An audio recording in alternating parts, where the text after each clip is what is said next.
Session की कार्रवाई का जो है वो बाज़ाब्ता आगाज़ करते हैं। इसका जो मौजू है वो इशारतन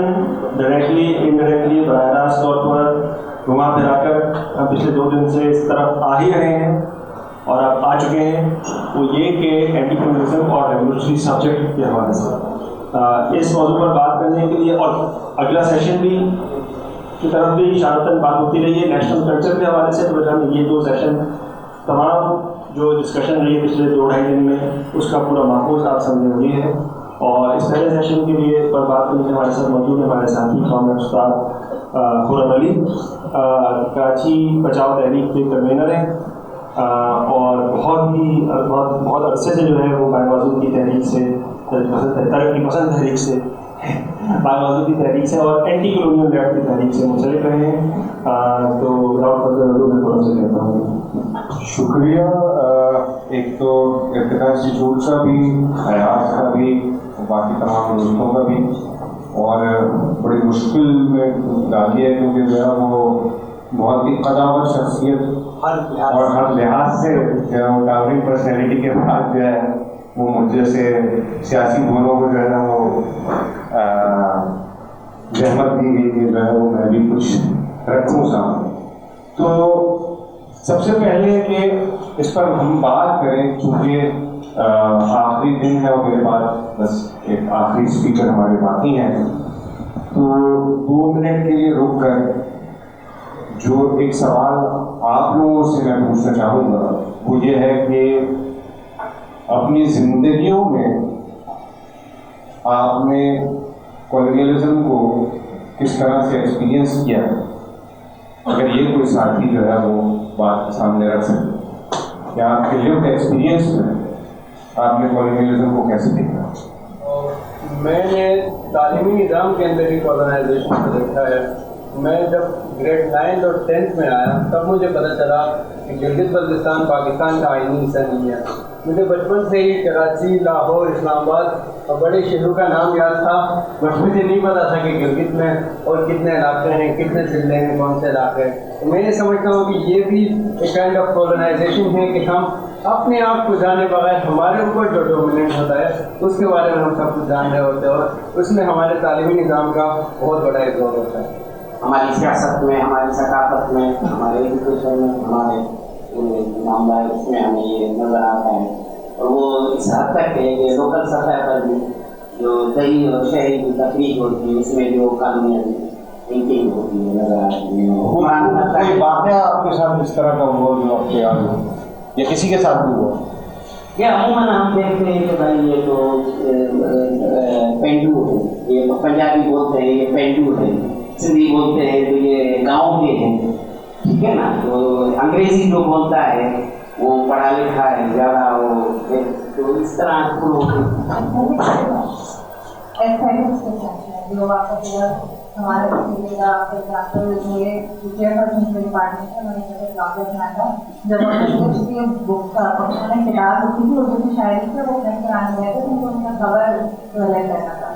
तो वो उनको दुकानदार था कलर दिखा रहा था, तो उनका नहीं थोड़ा सा लाइट, थोड़ा सा ये, वो एक लाइट ग्रे कलर था जिसपे उन्होंने कहा कि हाँ ये कलर।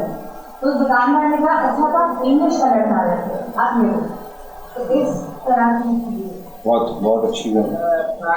बने आप CSS के लिए आपके घर में आपको बोला गया जी, मुझे कहा गया कि आप जो है वो ये छोड़े और आप जो CSS के लिए आपका जहन अच्छा है, आप कर सकते हैं। तो ये वो कॉलोनियल लेगेसी है जिसको आप अभी तक फॉलो कर रहे हैं। ठीक है, बहुत शुक्रिया।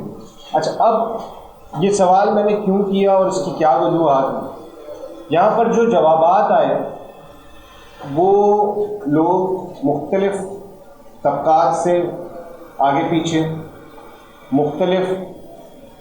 ख़ित्तों से थे, मुख्तलिफ उनकी ज़िंदगियाँ थीं, मुख्तलिफ उनके एक्सपीरियंसेस थे। तो जब हम रेवोल्यूशनरी सब्जेक्ट की तरफ जा रहे हैं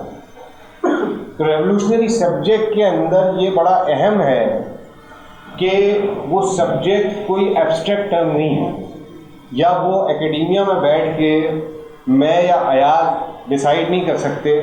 कि भाई हमारा रेवोल्यूशनरी सब्जेक्ट कौन है। उस सब्जेक्ट के लिए अहम है कि हम जो है वो लोगों में जाएं और लोगों से बात करें कि वो उनके तबके, उनकी कौमियत, उनके खित्ते, उनके रिलीजन, उनकी जो अपनी डायनेमिक्स उसके अंदर वो कॉलोनियलिज्म को किस तरह से एक्सपीरियंस कर रहे हैं, किस तरह से देख रहे हैं। एक मिसाल मैं आपको और देता हूँ कि यहाँ पे आने से पहले हमारी अपनी जो तंजीम है,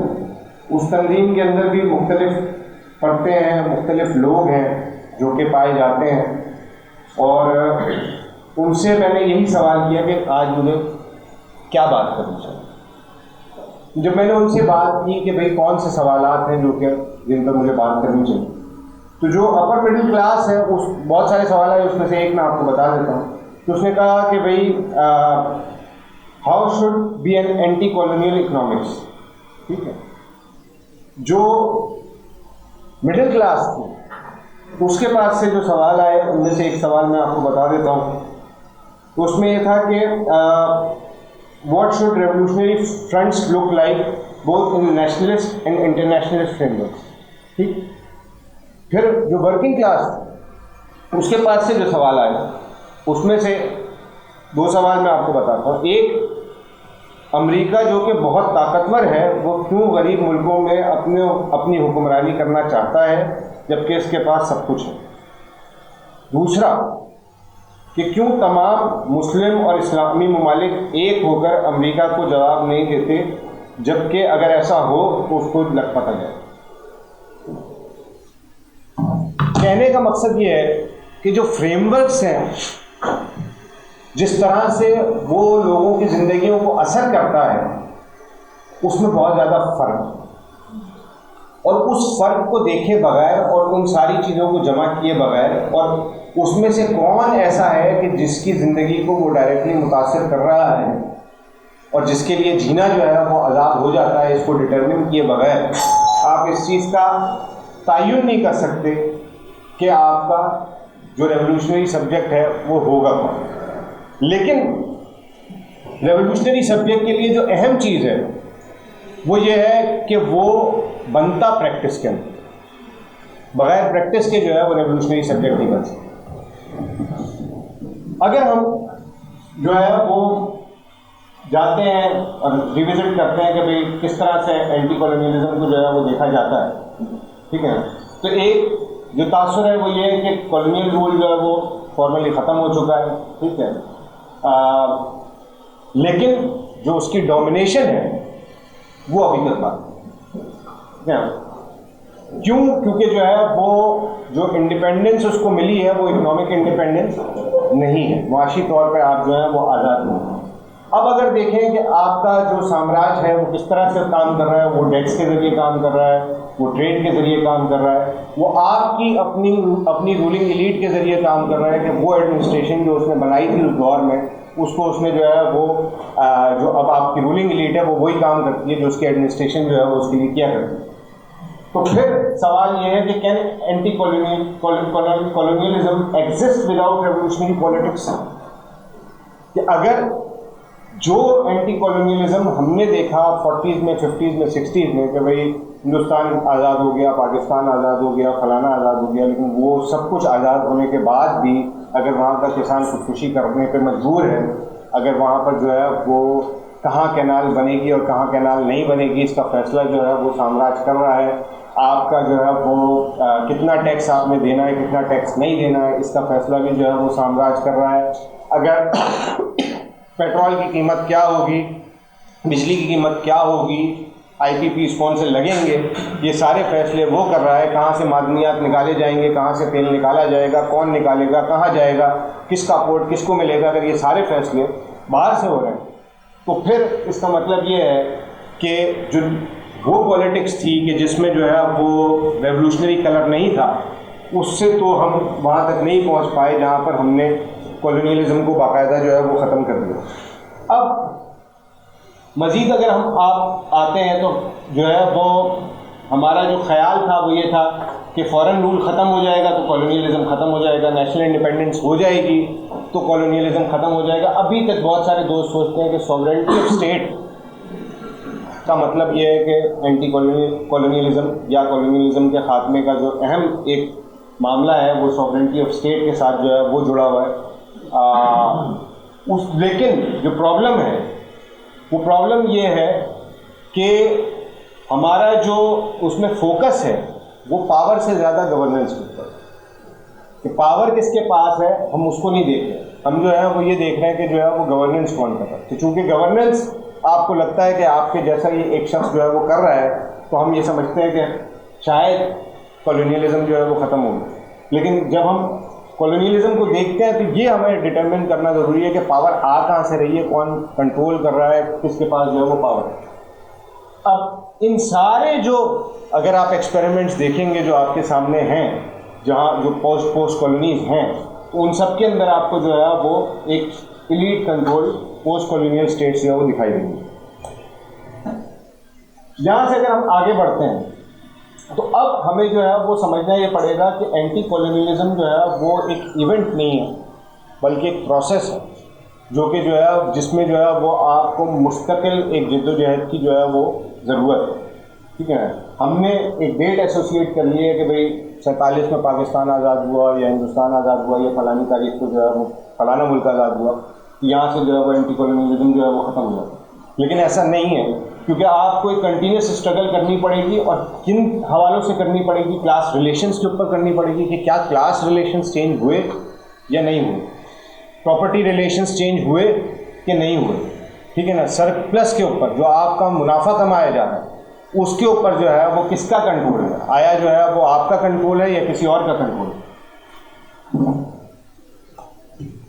तो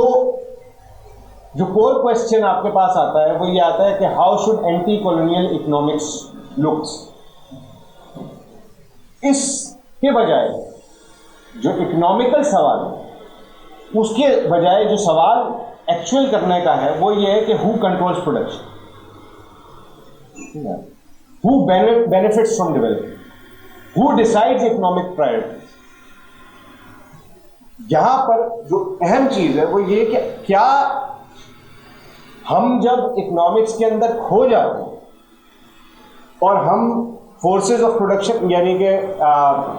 टेक्नोलॉजी का या जो है वो इस चीज़ का शिकार हो जाते हैं कि हम कैसे आगे बढ़ेंगे इकोनॉमिकली, क्योंकि ये एक सवाल है जो कि एक करंट लेफ्ट की तरफ से बार बार आ रहा है, जिसके साथ एक चीन का मामला जो है वो जुड़ा हुआ है कि चीन के साथ जुड़कर हम जो है वो जल्दी तरक्की कर सकते हैं, जल्दी पहुंच सकते हैं, जल्दी आगे बढ़ सकते हैं। लेकिन क्या सवाल इस चीज़ का है कि वो तरक्की कितनी होगी, कैसे होगी, क्या होगी, या सवाल इस चीज़ का है कि प्रोडक्शन कौन कंट्रोल करेगा, वो जो डेवलपमेंट का आप ख्वाब देख रहे हैं या दिखा रहे हैं उससे बेनिफिट कौन करेगा।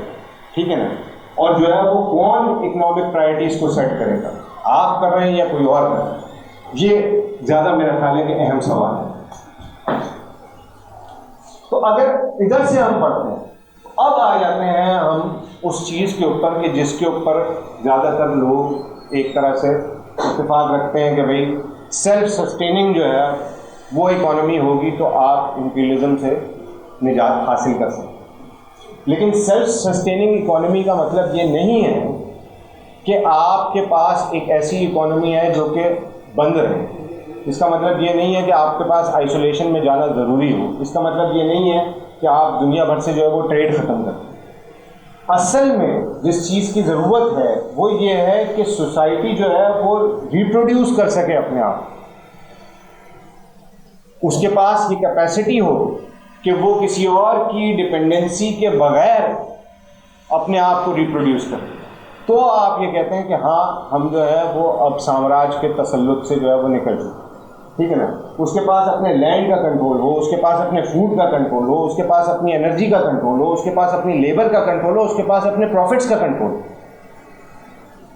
जब तक ये सारी चीज़ें आपके पास नहीं हैं आप ये नहीं कह सकते कि आप कॉलोनियलिज्म से बाहर निकल चुके। आप सब कुछ सारी तरक्की करने के बाद भी, यानी अगर आप हिंदुस्तान के अक्सर लोग जो है वो इस शाइबे में रहते हैं कि हिंदुस्तान जो है वो पाकिस्तान से बहुत आगे है, वहाँ पर जो है ना वो फलाना सिलिकॉन वैली है तो धमकाना है, ये है वो। लेकिन अगर आप इन सारे पैरामीटर्स को देखें तो हिंदुस्तान जो है वो वहीं पे है जहाँ पे पाकिस्तान। हिंदुस्तान जो है वो उससे जो है वो आगे नहीं बढ़ पाता, लेकिन वो आज भी जो है वो इम्पीरियलिस्ट जो सरमाया उसके साथ जो है वो डिपेंडेंट है। उसके ऊपर उसके ज़रिए जो है वो चल रहा है, वहाँ की गोल सेटिंग उसी हिसाब से हो रही है। अब जो ये नया मॉडल आया, एक और तरीका जिसको समझकर लोगों ने समझा कि अच्छा ये ममालिक जो कि यूएस इंपीरियलिज्म से बाहर निकल गए, वो तो हमारा ये ख्याल है कि अब ये कॉलोनियलिज्म का शिकार नहीं है और ये जो है वो उसकी गिरफ्त से बाहर। उन्होंने क्या मॉडल निकाला, उन्होंने कहा कि भाई यूएस के बजाय आप चाइना के ऊपर डिपेंडेंट होना शुरू। ठीक है, अगर आप जो है वो लातीनी अमेरिका के नए मॉडल्स को भी देखें तो उधर भी एक इस तरह की सूरत हाल जो है वो आपको नज़र आती है। अगर आप जो है वो ईरान को देखें तो उधर भी जो है वो थोड़ी बहुत इस तरह की सिचुएशन जो है वो आपको नज़र आती है।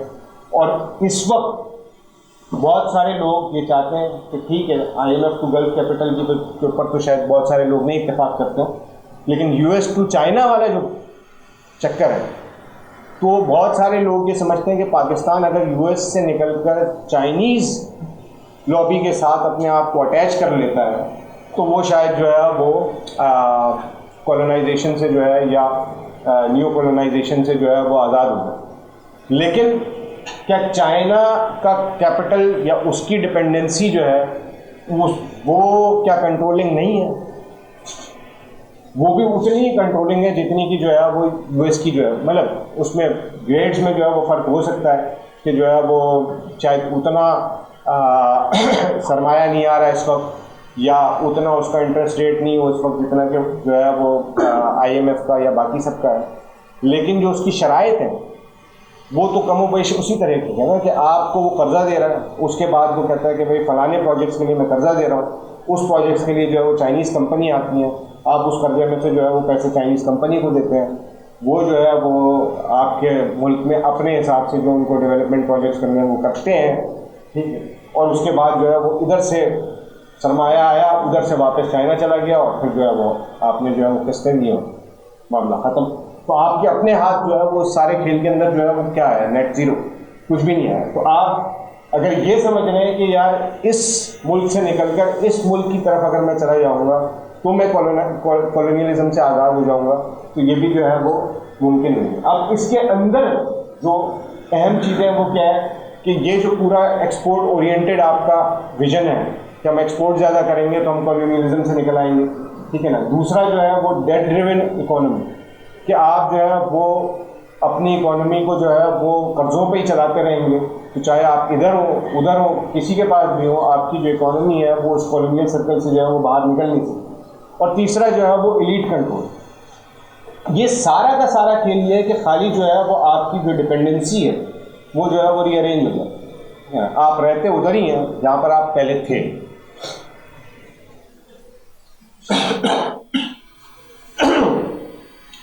अब हम आ जाते हैं कि नेशनल, और यहाँ पर अब हमारा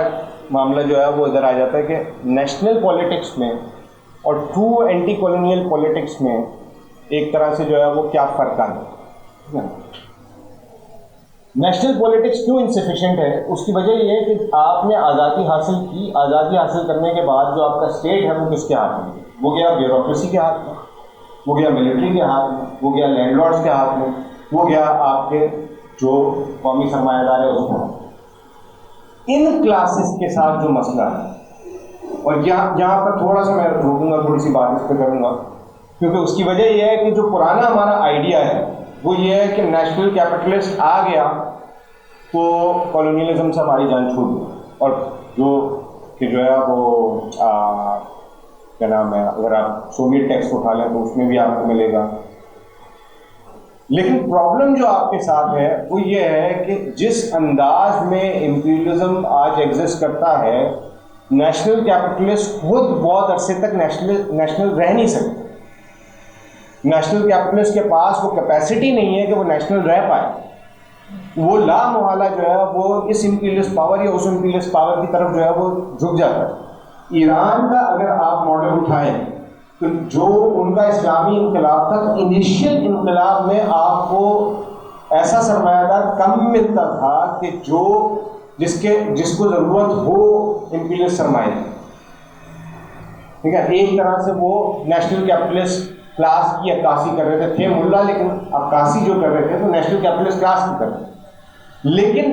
बाय द टाइम अगर हम आज तक पहुंचते हैं तो ईरान जो मसले मसाइल ज़्यादा शिद्दत से इस वक्त फेस भी कर रहा है, उसकी वजह यह है कि उसके अंदर एक स्ट्रॉन्ग कॉम्प्रोडोर क्लास जो है वो पैदा हो गई है कि जिसका जो इन्हिसार है वो शुरू में सिर्फ चाइनीज़ कैपिटल के साथ जुड़ा, लेकिन अब वो चाहते हैं कि अमेरिका के साथ उनके रिलेशनशिप ठीक हो, वो चाहते हैं कि अमेरिकी कैपिटल के साथ उनका कोई मामला बने। तभी अहमदीनेजाद को हटाया गया, तभी जो है वो न्यूक्लियर डील्स की बातें शुरू की गई, तभी एक सॉफ्ट कॉर्नर वाला ग्रुप अलग नज़र आता है आपको ईरान के अंदर और एक हार्ड कॉर्नर वाला ग्रुप जो है वो अलग नज़र आता है। तो अगर आप अंदर के इंतशार को ईरान के देखेंगे तो उसके अंदर ये चीज़ आपको नज़र आएगी कि इसके अंदर ये नहीं है कि उनकी रूलिंग क्लास होमोजेनस है, बल्कि उस रूलिंग क्लास के अंदर डिविजन्स जो है वो वाज़े तौर पर नज़र आना शुरू हो गए कि जहाँ पर एक अच्छी भली तादाद में क्लास ऐसी मौजूद है जो कि इंपीरियलिस्ट सरमाए के साथ जुड़ना चाहती है। ये ज़रूर हो सकता है कि वो कितना चाइनीज़ सरमाए के साथ जुड़ना चाहती है और वो कितना जो है वो यूएस के सरमाए के साथ जुड़ना चाहती है। तो इसलिए जो ये नेशनल क्लास है या ये सारी क्लासेस हैं, इनके ऊपर जो है वो आप अपनी मुकम्मल तौर पर डिपेंडेंसी जो है वो ख़त्म नहीं कर सकते। वंस डिपेंडेंसी आप ख़त्म नहीं कर सकते तो आप किसी न किसी सूरत में जो है वो इंपीरियलिस्ट सरमाए के साथ जुड़े हुए हैं, और जब आप जुड़े हुए हैं तो आप जो है वो किसी न किसी कॉलोनियल अरेंजमेंट के अंदर जो है वो मौजूद हैं। अच्छा, इससे आगे अगर हम चलते हैं तो ये जो पूरी सिचुएशन है ये आपको बताती है कि क्यों नेशनलिज्म जो है वो बगैर रेवोल्यूशन के नाकाम हो जाता है। ठीक, क्योंकि कॉलोनियल इंस्टीट्यूशन जो है वो इंटैक्ट रहते हैं। ठीक है, मासेस को जो है वो सप्रेस किया जाता है, उनकी पॉलिटिक्स को जो है वो सप्रेस किया जाता है। जो रेजिस्टेंस है उसको जो है वो क्योस समझा जाता है, उसको एक्सट्रीमिज्म का नाम दिया जाता है, उसको इंस्टेबिलिटी का नाम दिया जाता है, या इससे अगर बढ़कर हम बात करें तो उसको कहा जाता है कि भाई ये अमेरिकी एजेंट है, ये हिंदुस्तानी एजेंट है, ये फलाना एजेंट है, ये ढंगाना एजेंट है, उसको इस तरह से देखा जाता है। तो स्टेट जो है वो नेशन के नाम पर ही आवाम दुश्मन हो जाती है। और ये चीज़ें अगर आप जो है वो देखेंगे तो आपको नज़र आती चली जाएंगी कि जितनी स्टेट्स हैं उन सब के अंदर ये मसले मसाइल जो है वो आपको नज़र आते हैं। अब जो डीकोलोनियल पर्सपेक्टिव है उसकी जो अपनी लिमिटेशन है ना, उसकी अपनी लिमिटेशंस ये है सबसे बड़ी कि वो जो है वो चीज़ों को कल्चरली देख रहा है या वो जो है वो नॉलेज वाइज देख रहा है। वो क्लास की बात उस तरह से नहीं करता, वो पॉलिटिकल इकोनॉमी की बात उस तरह से नहीं करता, वो स्टेट पावर की बात उस तरह से नहीं करता। और यही वजह है कि वो जब ये कल्चरल और नॉलेज हिरार्कीज़ के अंदर जाता है तो जो साथी ने बात भी की थी पहले कि वो बाज़ औक़ात जाकर पीछे की साइड पे देखना शुरू कर देता। जो पूरा आपका हिंदुत्व का प्रोजेक्ट है वो एक तरह से वहीं से डिराइव हो रहा है कि वो जो है वो पीछे की साइड पर देखना शुरू कर देता। उस पर मेरा ख्याल है कल जो है वो बिलाल साहब ने भी जो है वो तफसीली गुफ्तगू की। तो ये जो प्रोजेक्ट है ये क्यों फेलियर की तरफ आपको लेकर जा रहा है कि वो जो असल जहाँ जो जड़ है उसको वो अवॉइड करके वो उन चीज़ों की तरफ आपको लेकर जा रहा है कि जो चीज़ें जो है वो एक तरह से पॉलिटिक्स और इकोनॉमी का इजहार होती हैं, वो जो है वो खुद अपने अंदर जो है वो चीज़ें डिटरमिन नहीं कर रही होती अनलेस कि वो खुद एक नई पॉलिटिक्स और इकोनॉमी को डिफाइन करें। मैं उस पर कल्चर वाली बात पर आगे मज़ीद भी आता हूँ। सर मैं टाइम कम है तो मैं बहुत जल्दी चल रहा हूँ, अगर सही ना। अब आ जाते हैं कि पाकिस्तान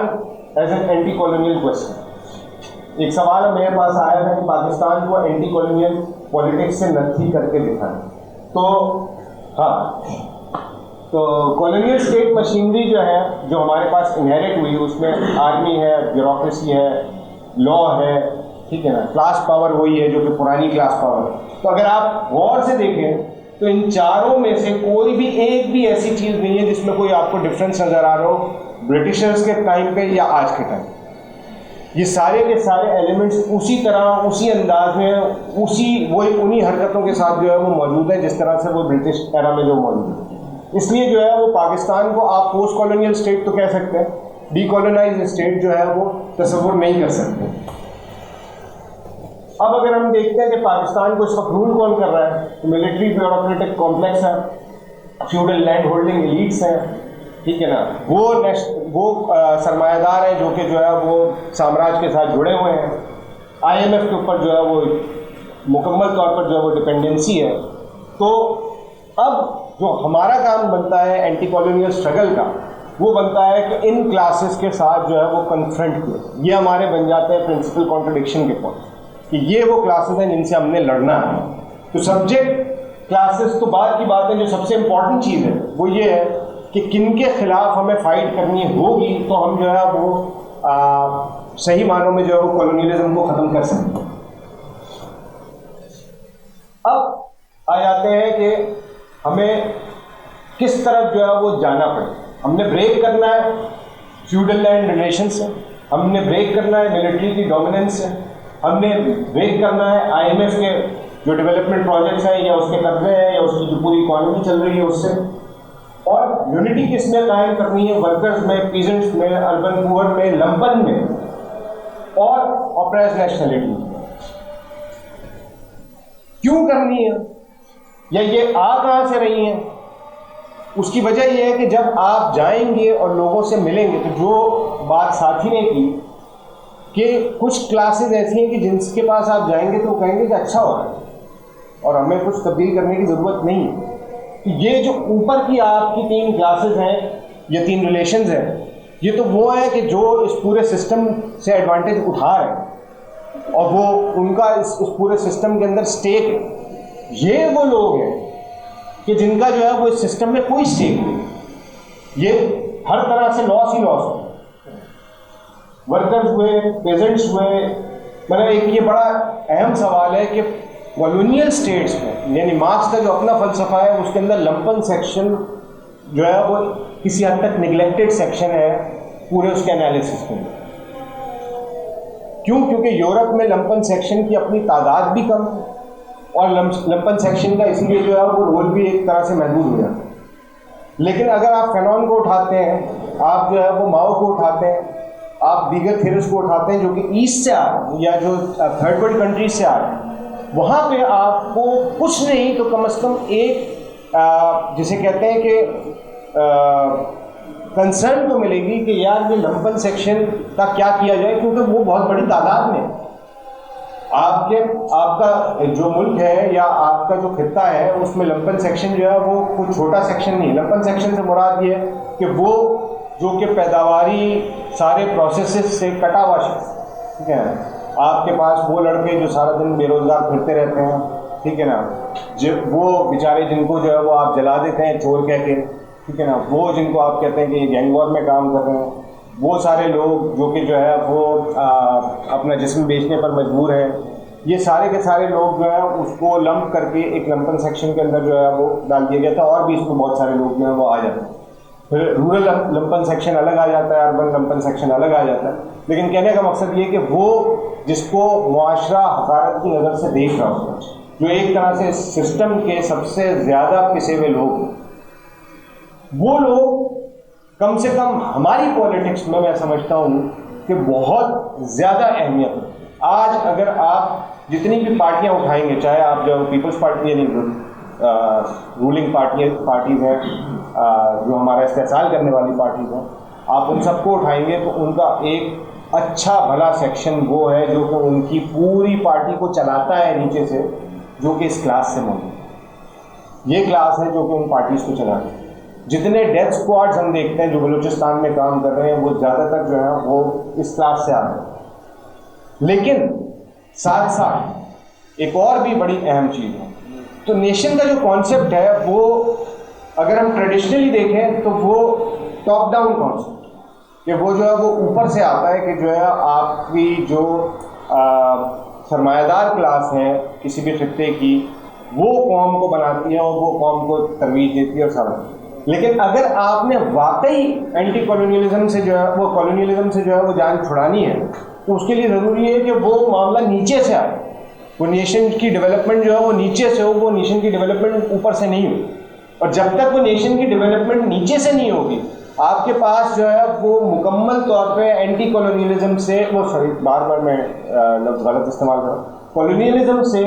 जान छुड़ाना जो है वो नामुमकिन है, क्योंकि जिस क्लास पर आप रिलाई कर रहे हैं उसके पास वो गुंजाइश ही नहीं है कि वो बहुत ज़्यादा अरसे तक, इवन जो है वो आज़ादी के बाद या कुछ करने के बाद वो ज़्यादा अरसे तक जो है वो कटी रह सके इंपीरियलिस्ट प्रोजेक्ट के साथ। उसका सेक्शन जो है वो उसने लामहला जो साम्राज्य सरमाया उसके साथ जुड़ना ही जुड़ना है। तो इसलिए ये बड़ा अहम है कि हम उस क्लास के ऊपर रिलाई ना करें, बल्कि हम जो है वो एक नीचे का नेशनलिज्म भी जो है वो डेवलप करें। इसका मतलब ये नहीं है कि आप वक्ती तौर पर जो है वो अलाइन नहीं करते दीगर तबकात के साथ, ख़ासकर जैसे आप जो है वो कौमी सरमायादारी कहते हैं। अव्वल तो खैर कौमी सरमायादारी बची कितनी है, स्पेशली मतलब जैसे वो पाकिस्तान जैसे खित्ते में या हिंदुस्तान जैसे खित्ते में, वो भी एक बहुत अहम सवाल है। तो लेकिन अगर बची भी है भी कुछ खित्तों में, तो वहाँ पर भी अगर आप उसके ऊपर रिलाई करना शुरू करेंगे तो फिर आपका नतीजा कोई बहुत अच्छा नहीं निकलेगा, ठीक है ना। जिसमें हमारे पास जो है वो, अगर हम बात करते हैं ईरान की, इराक की, सीरिया की, वेनेजुएला की, तो जो आपको कॉमन ट्रेड्स उसमें नज़र आते हैं कि स्टेट स्ट्रॉन्ग है, ठीक है, और जो है वो आवाम जो है वो वीक है। ऑयल रेंट्स के ऊपर जो है वो डिपेंडेंसी है काफ़ी हद तक, ठीक है। एक मिलिटराइज किस्म का जो है वो नेशनलिज्म आपको मिलता है, कमो बेश आगे पीछे हो सकता है, कुछ में जो है वो कम हो, कुछ में ज़्यादा हो, लेकिन अगर आप मजमूई तौर पे देखेंगे तो ये इस तरह के ट्रेड्स जो है वो आपको मिलेंगे। और उसकी वजह यही है कि वो ऊपर से नेशनलिज्म, वो ऊपर से जो है वो नेशनलिज्म जो है वो उसको चला रहा है। पावर जो है वो कंसंट्रेट होगी स्टेट में, पार्टी लीड्स में, मिलिट्री में, ठीक है ना। मासेस को बुलाया तो जाएगा, लेकिन मासेस जो है वो एज ए सपोर्टर आ रहे हैं, वो डिसीजन मेकिंग जो है वो मासेस की हद तक जो है वो नहीं पहुंच पाती, ठीक है। इसका मतलब क्या हुआ कि जो रेवोल्यूशनरी सब्जेक्ट है वो मौजूद ही नहीं है। जब रेवोल्यूशनरी सब्जेक्ट मौजूद ही नहीं है तो जो रेजिस्टेंस है इन ममालिक की वो है ही फ्रेजाइल, क्योंकि वो जिन तबकात पे खड़ी हुई है उनके पास वो ताकत ही नहीं है, या उनके पास वो उनके मफादात ही ऐसे नहीं है कि वो रेजिस्टेंस जो है वो मुस्तकिल कर सकें।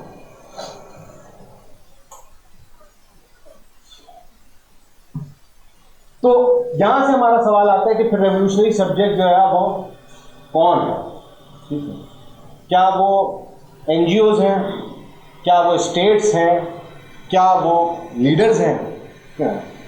अब यहाँ पर जो अहम चीज़ है वो ये है कि रेवोल्यूशनरी सब्जेक्ट जो है वो मासेस नहीं, ऑर्गेनाइज्ड मासेस। अगर न्यू डेमोक्रेसी जो माओ का आर्टिकल है उसको बिल्कुल शुरू में माओ जो है एक बड़ी खूबसूरत बात करता है। वो कहता है कि ट्रुथनेस या कंक्रीटनेस किसी आइडिया की क्या है, तो वो ये है कि millions of people struggling together, कि जब तक सारे मासेस मिलकर स्ट्रगल नहीं कर रहे तो आपका जो आइडिया है या आपकी जो थ्योरी है वो जो है हवा में है, उसकी कोई कंक्रीटनेस है ही नहीं, वो कुछ तो है ही नहीं। तो सबसे अहम चीज़ जो है वो ये है कि अगर आपको ये करना है तो फिर ऑर्गेनाइज मासेस का होना ज़रूरी है। और ऑर्गेनाइज मासेस के लिए इम्पॉर्टेंट चीज़ क्या है कि वो उनके पास कॉन्शियसनेस मौजूद हो कि वो कुछ कर सकते हैं, यानी जिसको जो है वो हम जो है वो थ्योरेटिकल फ्रेमवर्क में कहते हैं ना कि क्लास इन इटसेल्फ से क्लास फॉर इटसेल्फ जब तक वो जो है वो नहीं जाती तब तक वो मामला नहीं होता। और अब इस पूरे चीज़ को अगर हम लेते हैं तो रेवोल्यूशन जो है वो रिप्रेजेंटेशन नहीं है, ये पार्टिसिपेशन है। रेवोल्यूशन का मतलब ये है कि आप जो है वो एक्ट कर रहे हैं, तो सब्जेक्ट तब सब्जेक्ट नहीं है। अगर मैं ये कहूँ कि यार मेरा सब्जेक्ट जो है वो मजदूर है, तो मजदूर सब्जेक्ट नहीं हो सकता। मेरा सब्जेक्ट किसान है, किसान सब्जेक्ट नहीं हो सकता। मेरा सब्जेक्ट मजदूर तब बनेगा जब मजदूर ऑर्गेनाइज होगा, मेरा सब्जेक्ट किसान तब बनेगा जब किसान ऑर्गेनाइज होगा। इससे पहले तक ये मेरा वहम है, ये मेरा ख्याल है, या मेरा टारगेट है कि मैंने इसको जो है वो सब्जेक्ट बनाना है, लेकिन वो बनता है नहीं बनता है ये सारी की सारी चीज़ जाकर प्रैक्टिस में डिटरमिन होगी, और जब तक वो प्रैक्टिस होगी नहीं तब तक आप उसको जो है वो सब्जेक्ट बना नहीं सकते। तो ये जो सब्जेक्ट का पूरा आइडिया है वो थियरी के रेल्म में नहीं चल सकता, उसको जो है वो प्रैक्टिस में आना पड़ेगा। और प्रैक्टिस में आपको ये भी समझना पड़ेगा कि हो सकता है थियरी में मैं जिसको सब्जेक्ट समझ रहा हूँ, जब मैं प्रैक्टिकली काम करूँ तो वो सब्जेक्ट ना हो, सब्जेक्ट कोई और हो। इसीलिए जो शुरू में बात मैंने आपसे की कि भाई लिव्ड एक्सपीरियंस में आप जो है वो कॉलोनियलिज्म को किस तरह से देख रहे हैं, इस यानी इन्वेस्टिगेशन जो है वो की है ऑर्गेनाइजिंग। अगर हमने इन्वेस्टिगेशन को निकाल दिया तो फिर कोई ऑर्गेनाइजिंग नहीं। अगर हमने पहले से डिटरमिन कर लिया कि यार गुजर नाले के लोग इस तरह से सोचते हैं, तो फिर जो है ना वो हमारी हार ज़रूरी है। चाहे जो है वो मार्क्स ने लिख दिया, चाहे लेनिन ने लिख दिया, चाहे माओ ने लिख दिया, किसी ने भी लिख दिया। असल चीज़ ये है कि क्या मैं गुजर नाले में अगर काम करने जा रहा हूँ तो उसके हर महल्ले के हर घर में जाकर मैं उससे सवाल कर रहा हूँ, उससे पूछ रहा हूँ कि नहीं पूछ रहा हूँ। वो डोर टू डोर कैंपेन, वो कॉर्नर मीटिंग्स, वो और फिर उसके बाद उसका डाटा, और फिर उस डाटा का एनालिसिस कि कौन सी क्लास का, कौन सी कौमियत का, कौन सा शख्स किस तरह से, किस अंदाज में कॉलोनियलिज्म को देख रहा है। क्या वो उसकी पहला मसला है या वो उसका आखिरी मसला है? जिसका पहला मसला है वही कॉलोनियलिज्म के खिलाफ खड़ा होने के लिए तैयार है, जिसका आखिरी मसला है वो कॉलोनियलिज्म के लिए खड़े होने के लिए तैयार नहीं होगा। उसके पास ये तो ज़रूर होगा कि यार एकेडेमिया में क्या बहस हो रही है, ठीक है ना, मैं आकर क्या बताऊँ कॉलोनियलिज्म के बारे में, कैसे मैं फ़लस्तीन की मूवमेंट को देखता हूँ, कैसे मैं जो वो फलाना करता हूँ। लेकिन वो ये नहीं कर सकता कि वो एक्चुअली उसके अंदर जो वो पार्टिसिपेट करे। जब मैंने शुरू में आपको बताया कि ये इन लोगों ने ये जो है वो रिस्पॉन्सेस दिए कॉलोनियलिज्म पर, तो मेरे हिसाब से जितना मैंने स्ट्रगल में देखा, जिन्होंने ये रिस्पॉन्सेस ज़्यादा इन्फॉर्म्ड रिस्पॉन्सेस दिए कॉलोनियलिज्म के हिसाब से, वो शायद सबसे कम मुझे सड़कों पर नजर आए, और जिन्होंने सबसे अनइन्फॉर्म्ड एक तरह से आपके मुताबिक दिए या एक अमूमी अंदाजे के मुताबिक दिए,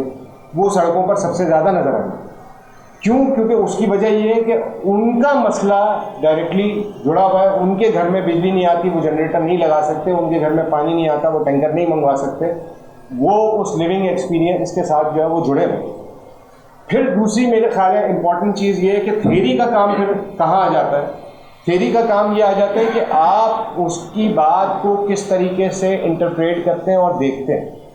अगर आपको याद हो तो गुजर नाले कि यानी जब मैंने आपको बताया था कि क्या बातें करने के ऊपर बात हुई सवाल के ऊपर, तो एक सवाल ये आया कि क्यों तमाम मुस्लिम ममालिक के जो हमारे दोस्त हैं वो मिलकर जो है वो अमेरिका के ख़िलाफ़ नहीं लड़ते, और अगर वो लड़ेंगे तो उससे कुछ हो सकता है। अब आप इसको यूँ भी देख सकते हैं कि यार ये कंजर्वेटिज़म जो है वो वर्किंग क्लास में पाया जाता है, लेकिन इसको देखने का दूसरा एक तरीक़ाकार ये है कि वर्किंग क्लास ये समझती है कि उसको ऐसी आइडेंटिटी की ज़रूरत है कि जिससे वो इतनी लार्ज क्वांटिटी में नज़र आए कि जिससे जो है वो लड़ने के जो काबिल हो सके इंपीरियलिज्म के साथ। ये मसला इस्लाम का या जो है वो किसी और रिलीजन का नहीं है, मसला है आइडेंटिटी का,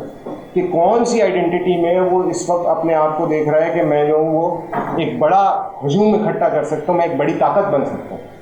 अब एज एन ऑर्गेनाइज़र या एज ए पॉलिटिकल वर्कर जो हमारा असेसमेंट इसके अंदर होना चाहिए वो ये होना चाहिए कि उसका जो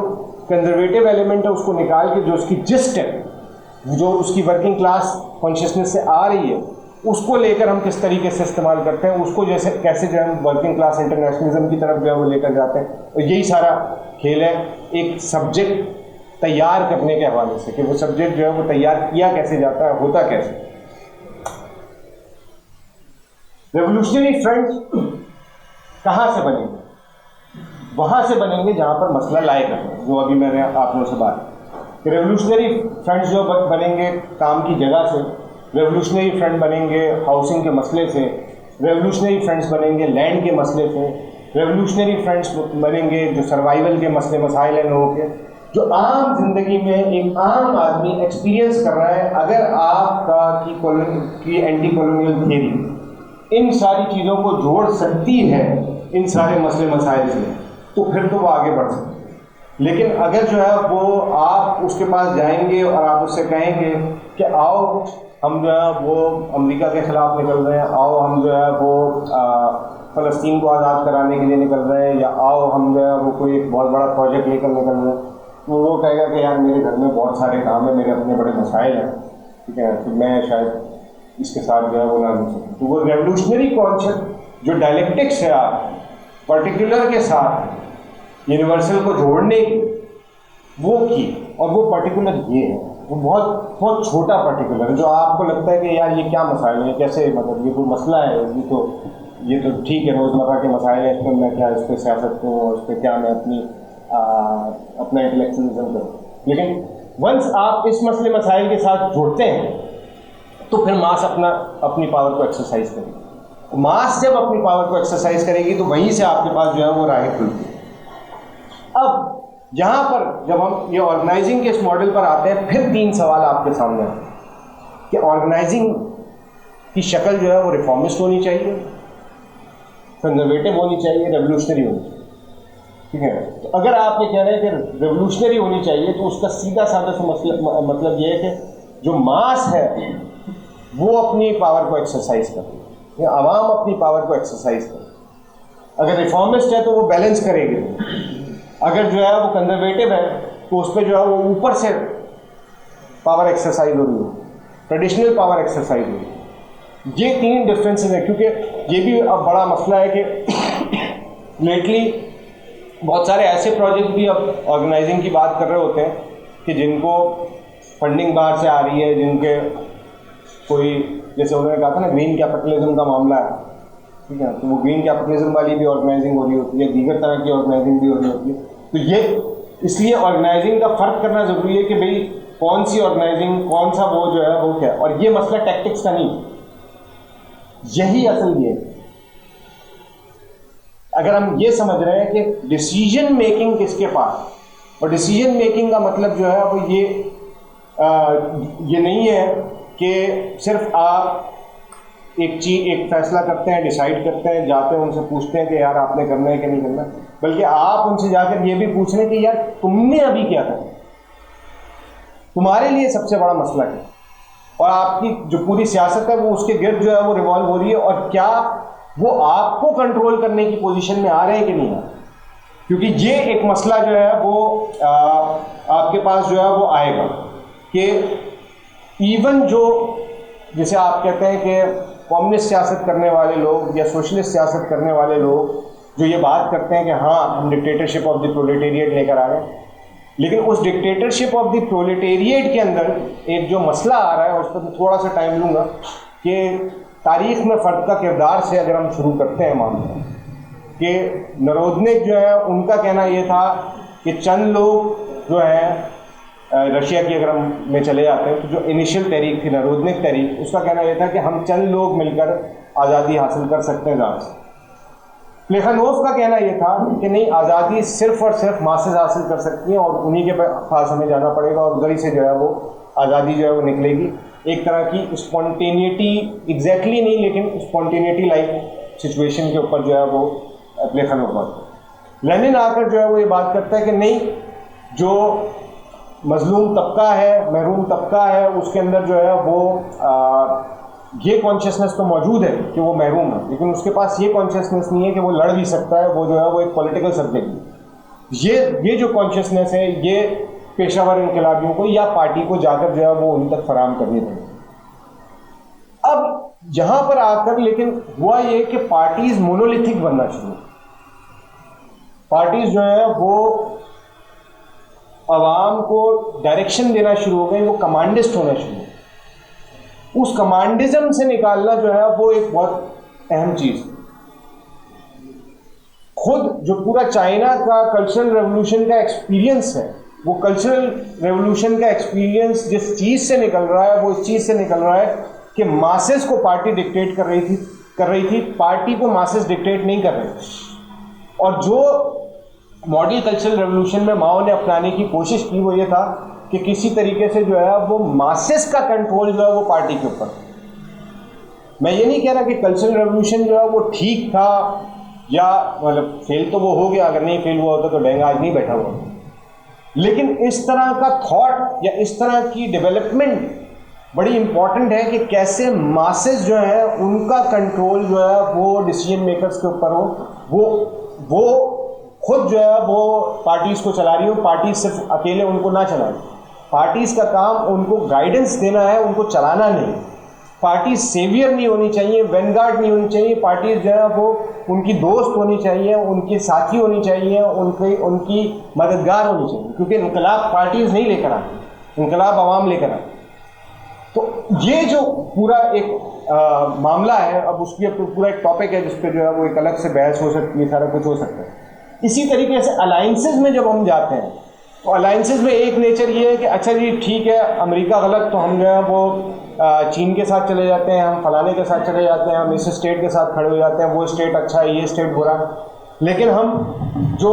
अवाम है उसका इंटरनेशनलिज्म नहीं है। यानी कहने का मकसद ये है कि अगर जो है वो कश्मीर की स्ट्रगल चल रही है तो वो पाकिस्तान के साउथ की किसी स्ट्रगल के साथ जुड़नी चाहिए, ठीक है। अगर जो है वो फ़लस्तीन की स्ट्रगल चल रही है, ठीक है, उसका और कुर्दों की स्ट्रगल का जो पुराना रिलेशनशिप था वो वापस आना चाहिए, ना कि जो है वो कुर्द किसी और तरफ देख रहे हो और जो है वो फ़लस्तीनी जो है वो किसी और तरफ देख रहे हो। एक जो अहम मसला है और जिसके ऊपर जो है वो बात करनी ज़रूरी है वो ये है कि जब तक आप डिपेंडेंट हैं आपके लिए बहुत सारी मुश्किलात। मेरी एक दोस्त से बात हुई जो किसी हद तक जो है वो ये लिबनान वाले मामले के अंदर इन्वॉल्व थे। तो जो एनालिसिस सामने आया वो ये आया कि हिजबुल्लाह का खात्मा इस वजह से नहीं हुआ कि इज़राइल टेक्नोलॉजिकली जो है बहुत एडवांस था। हिजबुल्लाह का खात्मा या उसको डिफीट जो हुई उसकी मेजर वजह ये थी कि ईरान खुद एक कॉम्प्रोडोर मुल्क था और हिजबुल्लाह की जो डिपेंडेंसी थी ईरान के ऊपर वो उस पूरी गेम के अंदर जो है वो बड़ा अहम रोल प्ले करती है। जो उसकी कॉम्प्रोडोर क्लास है ईरान की, उसने बिट्रे किया ना सिर्फ ईरान को बल्कि जो है जो लोग उस पर रिलाई कर रहे थे या उसके ऊपर जो है वो डिपेंडेंट थे उनको भी। तो ये बहुत ज़रूरी है कि आपकी डिपेंडेंस किसी भी तरीके से ख़त्म हो। और तीसरी चीज़ जो आखिरी चीज़ जो बड़ी अहम है कि और जो क्योंकि पिछले लेक्चर के साथ भी जो है वो जुड़ी हुई है और बिलाल साहब के लेक्चर के साथ भी एक तरह से जुड़ी हुई है कि आपका एक स्ट्रेट मॉडल नहीं है डेवलपमेंट। जो माओ की स्टालिन के ऊपर तनकीद है वो ये है कि कोई ज़रूरी नहीं था कि आप जो है वो हैवी इंडस्ट्री के ऊपर जो है वो धड़ाधड़ खर्चा करें, ठीक है। आपको जो है वो एग्रीकल्चर में और इंडस्ट्री में एक बैलेंस करना चाहिए, आपको हैवी में लाइट में एक बैलेंस करना चाहिए। जो चीन डिपेंडेंसी से निकला, उस डिपेंडेंसी से निकलने की वजह उसकी टेक्नोलॉजी नहीं थी, उसके रिलेशंस ऑफ प्रोडक्शन। वो रिलेशंस ऑफ प्रोडक्शन की जो बहस है वो बड़ी अहम बहस है कि जब हम पैदावारी रिश्ते तब्दील कर देते हैं तो फिर जो है वो बाकी चीज़ों को डेवलप करना, अपने पेस पे डेवलप करना, अपने हिसाब से डेवलप करना वो हमारे हाथ में आ जाए। लेकिन जब हम डिपेंडेंट होते हैं तो फिर हमारी यही सिचुएशन होती है। वेनेजुएला को अगर क्यूबन गार्ड्स की ज़रूरत पड़ रही है तो ये मसला है, ये बहुत बड़ा मसला है। जब ख्रूश्चेव माओ से मिलता है और ख्रूश्चेव माओ से ये कहता है कि हम आपके एक्सटर्नल इलाके में मिसाइल्स नष्ट करना चाहते हैं तो और वहाँ से कंट्रोल करना चाहते हैं, हम अपने कुछ लोग भेजेंगे, तो माओ कहते हैं नहीं आप सेंटर में आके बैठे ना। तो ख्रूश्चेव ने कहा कि अगर सेंटर भी हम चलाएंगे तो आप क्या करेंगे? चले हम वही करेंगे जो हमने जापानियों के खिलाफ किया और जो है हमने जो है वो अंग्रेजों के खिलाफ किया। तो हम कर सकते हैं, हमारे पास ये कैपेबिलिटीज़ है। जो इम्पोर्टेंट चीज़ है वो ये है कि वो क्लास नहीं कर सकती कि जिसको बहुत तेज़ी से प्रॉफिट कमाना है। जिसको तेज़ी से प्रॉफिट कमाना है वो आज नेशनल हो भी जाए तो वो कल को जो है वो फिर उसी साम्राज्य की गोद में जाकर जो है वो बैठी हुई होगी। इसलिए कौमी आज़ादी की तहरीक हो या किसी भी तरह की तहरीक हो, उसमें जो तबकात का सवाल है वो हमेशा अहम रहेगा और उन तबकात के सवाल के बगैर आप जो है वो कॉलोनियलिज्म से या किसी भी इस तरह के मसले से जो है वो छुटकारा हासिल नहीं कर सकते।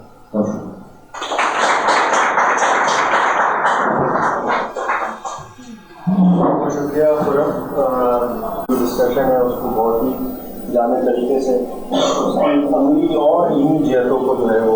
टच किया, उनका जो है अच्छी तरीके से खिलाया कि कई सवाल जवाब कर सकते हैं। शुक्रिया सामने काफ़ी चीज़ें तो हम एक सवाल था कि बीच में आपने आपको मैंने टच किया कि जब तक जो स्टेट्स का रेवोल्यूशन में स्टेट्स की जो बात है की बात है वो कहते हैं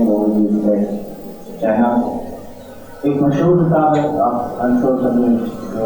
उससे रिलेटेड सवाल है वो जो स्टेट्स एंड रेवोल्यूशन तेरह के बहुत की किताब है वो जिसमें बिल्कुल आप कल बात कहता है कि किसी भी इंकलाब के लिए ज़रूरी है नेसेसरी जो कंट्राडिक्शन है जो क्लास सबका भी होगा, बट वो आगे जिससे आगे बढ़ता है कहता है it's necessary but not sufficient. तो जो भी वो तीन चार इंकलाबों को बढ़ता है फ्रेंच रेवोल्यूशन, रशियन रेवोल्यूशन और डैनिश रेवोल्यूशन, तो कहते हैं कि इंकलाब होते ही नहीं अगर जियो पॉलिटिक्स इन्वॉल्व ना होगी, ठीक है। बट आप जिस पार्ट 3 और आखिर में भी आपने ये इस तरह से बात को जिससे रद्द मुझे महसूस हुआ है कि वेनेजुएला या इस तरह के जो ईरान है वो क्योंकि जियोपॉलिटिक्स ऐसी है कि ऐसी कोई मतलब वो चाइना इस तरह से वो नहीं है, सोवियत यूनियन नहीं है, तो अमेरिका या दूसरी जो पावर्स हैं वो रोकते जा रहे हैं मतलब इस तरह यूएई, यमन को और दूसरी चीज़ों को। तो बिल्कुल नेसेसरी है class organise market, not market जैसे आपने कहा ऑर्गेनाइज मार्केट, बट विदाउट जो अलायंसेस हैं स्टेट्स के वो तो हमें तारीख में मिसाल नहीं होता। ये बात अच्छी लगती है आवाम बड़ा रोमांटिसाइज करना, हालांकि खुद मारू किसिंजर के साथ सोवियत यूनियन के साथ तोड़ के अमेरिका के साथ अलाइन हो गया, खुद मारू और उसकी स्टेट पूरी जिसको हम बाद में देंगे कहते हैं, बट मेरा ये मानना है कि वो पहले ही हो चुका था। बट खैर यही सवाल हमारा सवाल ये कि हमने यहाँ के नेशनलिज्म जो वो जो आगे जाए तो उसमें क्या हो समा जाएगा। तो मैं ये कहना चाह रहा हूँ कि सोशलिज्म और मॉडर्निज्म भी कैसे चलेगा, उसकी इकोनॉमी कैसे चलेगी। और दूसरा सवाल, पहले आपने कहा कि मास्क में जाना पड़ेगा, उनको बताना पड़ेगा, वो समझ रहे हैं कि हमारे हक है, लेकिन उनको ये पता नहीं कि हम लड़की ले सकते हैं। फिर आप बोल रहे हैं कि पार्टी हो जो मास्क के हिसाब से चले, तो ये समझ नहीं आया कि मास्क ये भी नहीं समझ पा रहे कि ये हमारे हक है, तो वो कैसे अपने डिसीजन अपने जो है वो पार्टी के ऊपर अप्लाई करेंगे, क्योंकि पार्टी के अंदर एक मुनज़्ज़म लोग बैठे जो समझते हैं कि ऐसे ऐसे करके हम ये चीज़ें ठीक कर सकते हैं। तो शुक्रिया खुरम साहब, बहुत कॉम्प्रिहेंसिव सेशन था आपका। आपने जिक्र किया रेवोल्यूशनरी नेशनल पॉलिटिक्स का और आपने लिस्ट किया कि किन चीज़ों से हमें ब्रेक अवे करने की जरूरत है, जिसमें से एक था फ्यूडल लैंड फ्लोरिशिंग। मेरा सवाल ये है, how to break away from this castle कि किसी एक कम्युनिटी या सूबे के मसाइल इस वजह से हैं कि जो कबायली माशरा है, ट्राइबल माशरा है, तो तासुर से कैसे ब्रेक किया जा सकता है, not just on the behalf of the community problem itself, लेकिन मेन स्ट्रीम नैरेटिव में भी ये चीज़ कैसे रिकंसिडर की जाती है। मेरा ख्याल है कि जो जियोपॉलिटिक्स वाला जो सवाल है और अलायंसेस का सवाल है, मैं ये नहीं कह रहा आप जियो पॉलिटिक्स में इन्वॉल्व नहीं हो, क्योंकि शुरू में ये एक स्लाइड में मैंने लिखा था कि ऑटॉरिटी या नो ट्रेड या ये मसला नहीं है, मसला है डिपेंडेंसी। अगर आपकी डिपेंडेंसी उसके ऊपर डेवलप हो रही है, अगर आपका जो है वो आपका ताल्लुक साम्राज्य सरमाए के साथ डेवलप हो रहा है, ठीक है ना, कि आप उसके ऊपर डिपेंडेंट और उसके ज़रिए चल रहे हैं, स्टेट को चलाने की कोशिश कर रहे हैं, उसके ज़रिए प्रॉफिट्स बनाने की कोशिश कर रहे हैं, बिल्कुल एक डिफरेंट सिचुएशन में जाती है। अलाइंसेज आपके हो सकते हो, अलाइंसेज बाद औक़ात ज़रूरी भी नहीं है कि आप जो है वो किसी ईवल के साथ अलाइंस नहीं करेंगे, जिसको आप समझते हैं ईवल उसके साथ नहीं अलाइंस करेंगे। ये आपकी टैक्टिकली सिचुएशन आ सकती है कि अगर जो है वो चाइना ने आपके ऊपर डायरेक्टली जो है वो वॉर मुसल्लत कर दी है तो आप अमेरिका की तरफ देखें, या अमेरिका ने कर दी है तो आप चाइना की तरफ देख लें। कि ठीक है अगर वहाँ से हमारा कोई अलाइंस बनता है तो वो अलाइंस बना, लेकिन अगर वो अलाइंस डिपेंडेंसी में तब्दील होगा तो फिर आपको सोचना पड़ेगा कि और वो डिपेंडेंसी में तभी तब्दील होगा कि अगर जो कैपिटलिस्ट क्लास है या जो ऐसी क्लास है कि जिसकी डिपेंडेंसी डेवलप हो सकती है वो उसको लीड कर रही होगी या वो एम्पावर होगी, ठीक है। तो इसलिए ये चीज़ अहम है कि वो डिपेंडेंसी ना हो। इसको मतलब एक बारीक लाइन है कि बिल्कुल एक सिंपल सा फार्मूला नहीं है कि आपने कुछ करना ही नहीं है, तो वो चीज़ हो सकती है, वो उसमें जो है वो कोई बुराई नहीं, उसमें कोई मजायका नहीं है कि आप जो है वो अपनी रियलिटीज़ के हिसाब से जो है वो अपने फैसले ले रहे हो, लेकिन ये चीज़ अहम है कि उसमें डिपेंडेंसी का आंसर जो है वो शामिल हो, ठीक है। ट्रेड आप करेंगे, ट्रेड आप जो है वो आपको करने में कोई मजायका नहीं, और वो मेरा ख्याल है कि इकोनॉमिक्स के जो लोग हैं वो बेहतर समझा सकते हैं कि डिपेंडेंसी क्या और ट्रेड क्या है। और मेरा ख्याल है कि 70 तक कम से कम चाइना ने जो कुछ किया, और 70 के बाद आप बिल्कुल सही है, 69 के बाद जब कल्चरल रेवोल्यूशन का एक्चुअली एंड हो जाता है और जिस वक्त जो है वो कॉम्प्रोमाइज़ हो जाता है, तो उसके बाद तो चाइना एक बिल्कुल मुख्तलिफ डिगर पे जाता है। लेकिन 56 से जो 69 तक का पीरियड है वो आपको बताता है कि आप बग़ैर किसी डिपेंडेंसी के अपना स्टेट जो है वो चला सकते हैं, उसको रन कर सकते हैं, आगे बढ़ सकते हैं, कोई इतना बड़ा जो है वो आपके लिए मसला नहीं है, कम से कम इकनॉमिक, ठीक है ना। मिलिटरीली फलाना ढमकाना वो फिर एक पूरी अलग डिबेट, और मिलिटरीली मैं समझता हूँ कि कोई आपको ये कर रहा हूँ कि 56 और 69 में जो लार्जेस्ट पैमाइंस हैं और डेथ्स हैं सारी रिवोल्यूशन की, मतलब वो 56 में आई, 60s में, मतलब मैं कह रहा हूँ कि मेरा ख्याल है इस पे 2-3 लोगों ने अच्छी किताबें लिखी हैं कि 56 से जो है वो 69 की पॉलिटिकल इकोनॉमी क्या थी और किस तरह से जो है वो उसकी ग्रोथ हो रही थी। पॉल चेन की जो है वो किताब है counter revolution and counter revolution के नाम से, और भी दोस्तों ने इस पर किताबें लिखी हैं कि जिसमें उन्होंने जो है वो जो सरकारी आदाद शुमार हैं वो निकाल कर ये बताया कि ग्रोथ रेट क्या था, क्या सारी की सारी सिचुएशन थी। तो मेरा ख्याल है वो, और अगर होता ना ऐसा तो मैं ये चीज़ बड़ी अहम है, अगर वो जो पूरा वेस्टर्न एक मामला आ रहा है या इवन जो बाद में डेंग की तरफ से आया प्रोपेगेंडा, अगर वो मनोवन सही होता तो फिर वहाँ पर भी आपको जो है वो माओ के ख़िलाफ़ कोई ना कोई सिविल वॉर, कोई ना कोई इस तरह की चीज़ दिखाई देती, या कोई ना कोई ऐसे स्ट्रक्चर्स नज़र आते कि जिसको जो है वो इंपीरियलिज्म एक्सप्लॉइट करने के काबिल होते, जैसे ह्यूगो चावेज़ के साथ मदुरो के साथ इस वक्त हुआ, या जो है वो इस वक्त ईरान में चल रहा है। ये सारी की सारी चीज़ें जो है वो इकोनॉमिक टेंशन्स की वजह से नहीं है कि वहाँ पर जो इकोनॉमी है, लेकिन और यही मैं समझाना चाह रहा हूँ कि जो बड़ी अहम उसूल है इसका वो है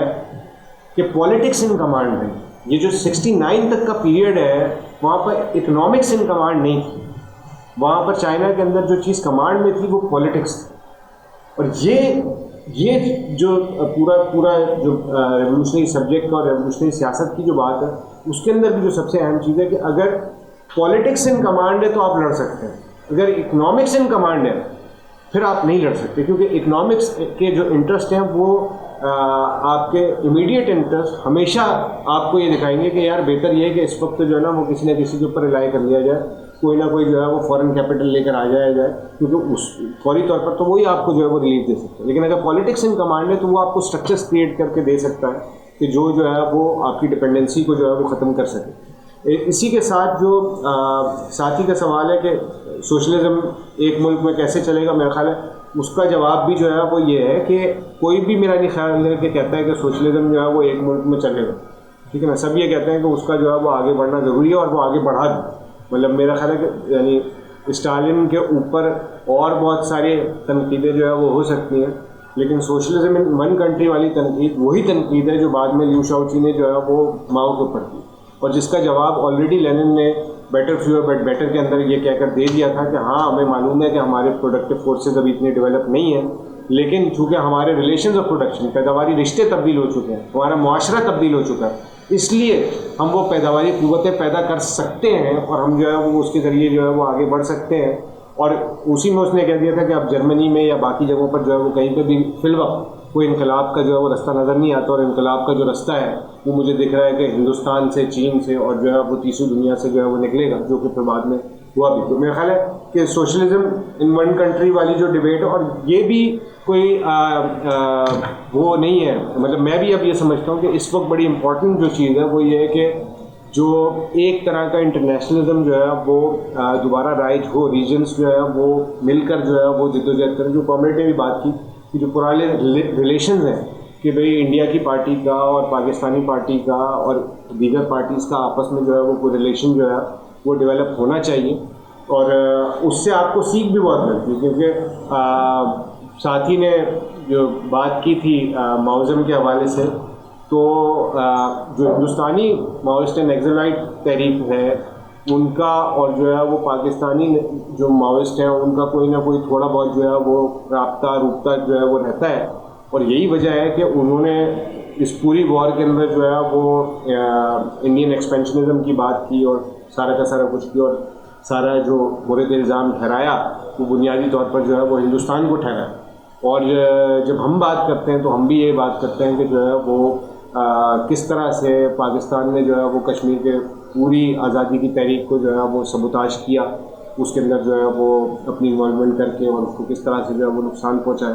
तो लेकिन ये तभी हो सकता है कि जब हमारे राब्ते हों, और जब जो है वो हम कोई इंटीग्रेशन पैदा करने की कोशिश करें मुख्तलिफ़ किस्म की मूवमेंट से, जो कि इस वक्त बहुत ज़रूरी है। क्योंकि अगर आपको याद हो, और जो बात मेरा ख्याल है अम्मार जान साहब ने भी एक बात की थी कि भाई उस वक्त सोवियत यूनियन था, वो जो है वो आपको मदद फराहम करता था, आज आप अपनी लड़ाई कैसे लड़ेंगे, किस तरह से लड़ सकते हैं। तो वो लड़ाई का तरीक़ाकार जो है वो यही है कि आपको ये करना पड़े कि आपको जो है वो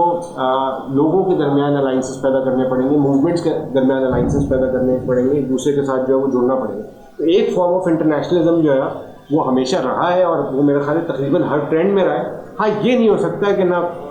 कौमी जंग, ना मजहबी जंग, तबकाती जंग, ये मेरा ख्याल है कि वो एक ऐसा नारा है कि जो आपको ना कहीं लेके जाएगा और ना जो है ना, क्योंकि आवाम में यूनिटी हो सकती है, यूनिफॉर्मिटी नहीं हो सकती। ये चीज़ समझना बहुत ज़रूरी है कि आप अगर यूनिफॉर्म करने की कोशिश करेंगे आवाम को, वो नहीं पॉसिबल है। फिर तो आप जो है वो किसी न किसी के साथ ज़्यादती कर रहे हैं। तो उसके साथ जो है वो बात हुई कि जो है वो आवाम की आपने बात की कि आवाम से किस तरह से जो है वो पार्टी के ऊपर जो है वो उसका ताल्लुक़ हो सकता है। मेरा ख्याल है उसमें बहुत अहम चीज़ ये कि अगर आप जाकर देखेंगे मॉडल्स जो कि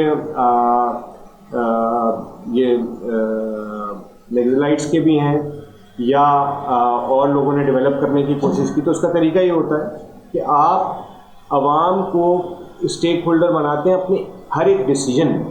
मैं आपको कराची बचाओ तहरीक की इसलिए मिसाल दे रहा हूँ क्योंकि हमारा एक्सपेरिमेंट वही है, हमारे जो अपनी एक्सपेरिमेंट उससे मैं आपको बताऊँ।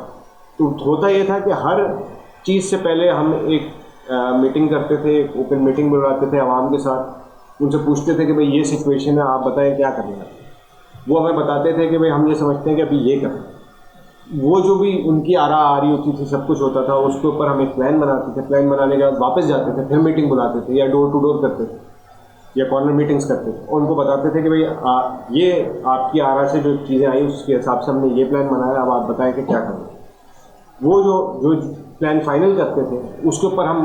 काम करते थे। काम करने के बाद वापस जाते थे मीटिंग्स करते कि भाई जो है वो क्या ये सही हुआ, नहीं हुआ, क्या फ़ायदा हुआ, क्या नुकसान हुआ, क्या हुआ, क्या नहीं। उसके बाद जो अगला मॉडल डेवलप करने की कोशिश की जा रही है वो ये है कि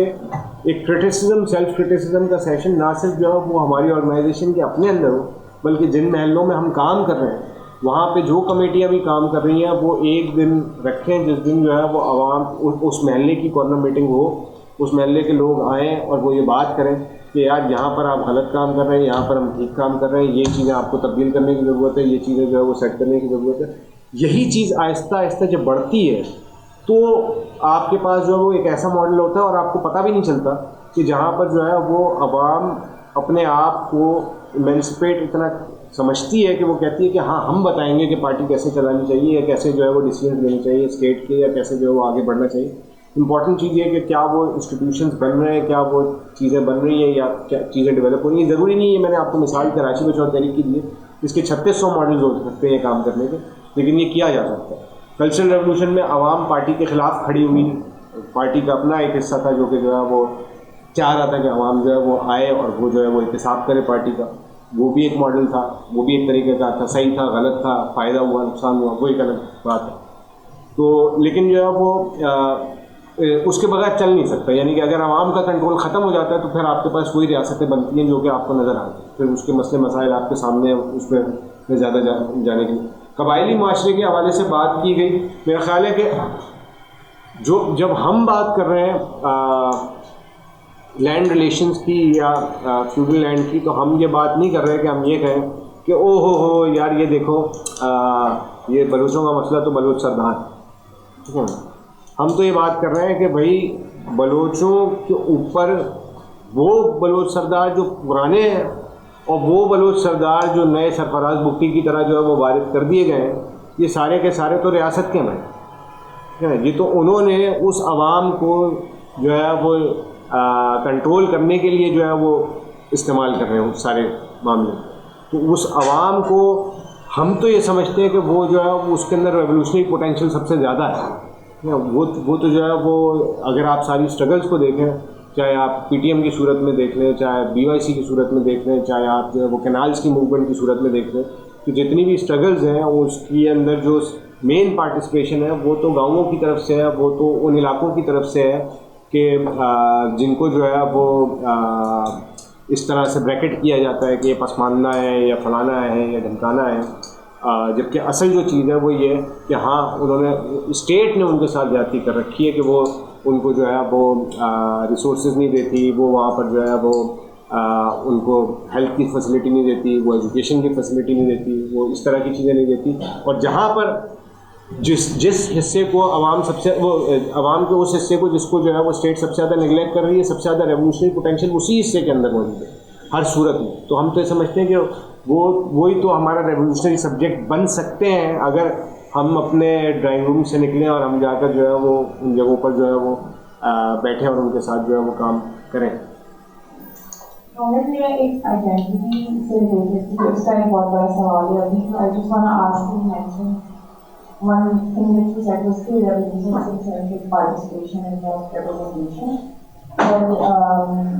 तो representation in which ultimately is कि आप कितना अपने आप को देखते हो whatever representing you, और वो वाला सवाल कि इस्लामी fight on the back together and fight against like the imperial power. तो अगर एक रिप्रेजेंटेशन वाला मुझे क्लियर नहीं हुआ कि क्या ये वाला जो सवाल था जो आपके पास भी आया कि why don't Islamic countries back together fight against imperial powers, तो अगर इसको भी ऐसे देखा जाता है कि सबसे ज़्यादा ये क्वेश्चन आइडेंटिटी का है कि when people feel represented as Muslim सबसे ज़्यादा this word, और इसको आप किस तरह से देखते हैं when you consider वो वाली मैटर की रेवोल्यूशन ज़्यादा पार्टिसिपेशन से कंसिडर्ड है instead of representation. So if representation or participation is not active together, once they see themselves, they are more prone to participate. So like because वो लोग इतने interlinked and are more एक दूसरे के ऊपर dependent है, how do you see participation then?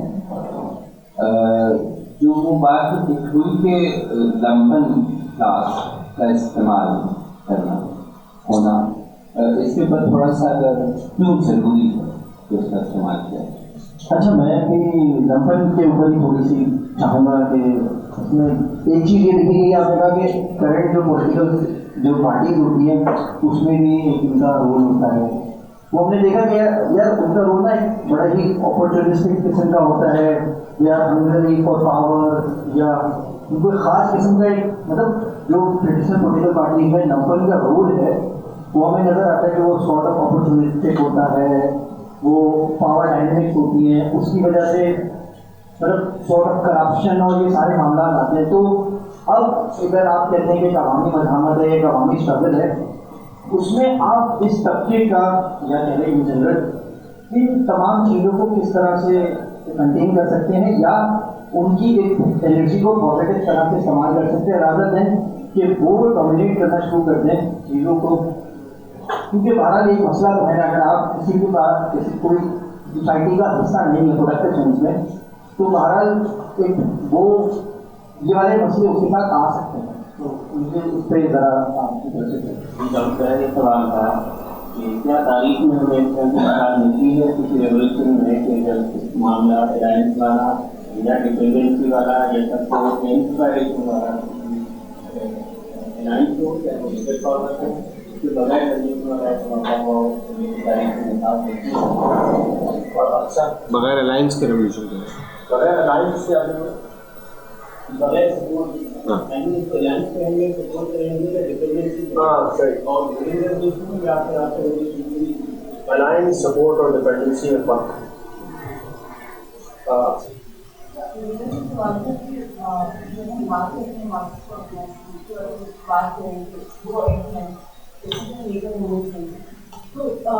देखिए हम जब ऑर्गेनाइज कर रहे हैं तो पार्टी सिस्टम बन रहा है उन्हें आगे रेवोल्यूशन आता है इसमें वो वाली चीज़ें ठीक नहीं हो जोड़ी के हमारे बारे में वही सेंटर हमारा सिविल पावर वही सेंट्रलाइज हो गया और फिर उसी के नतीजे में अगर हम वैसे उसका पार्टी आपने जवाब दिया तो वापस ग्रास रूट लेवल पे जाके मासिक से दोबारा या लोगों से पूछा जाए कि मॉडल क्या होना चाहिए बट ये सारी चीज़ें कहीं ना कहीं वही पार्टी सिस्टम कहीं ना कहीं उन सारी चीज़ों को ट्रांसलेट कर रहा है उस लॉज में ब्यूरोक्रेसी में उस तरह से उस सिस्टम को हम कैसे रिप्लेस करेंगे। अच्छा, पहला सवाल ये है कि रिप्रेजेंटेशन और पार्टिसिपेशन का सवाल स्पेशली जो है वो इस्लामिक कंट्रीज़ के वाले से मेरा ख्याल है कि ये बात सही है कि वो जो देख रहे हैं वही बात कर रहे हैं, क्योंकि इस वक्त एक जो उनको नज़र आ रहा है वो ये है कि मिडल ईस्ट हो या जहाँ पर भी जो है वो ज़्यादा इस वक्त जो है वो अफ़गानिस्तान हो, तो जो ज़्यादा जोर इम्पीरियलिज्म का एज एन आइडेंटिटी उनको नज़र आ रहा है वो जो है वो मुस्लिम आइडेंटिटी के ऊपर नज़र आ रहा है। मुस्लिम आइडेंटिटी से हमें जो है वो कोई मसला भी नहीं होना चाहिए। मतलब ये भी एक इम्पॉर्टेंट चीज़ है कि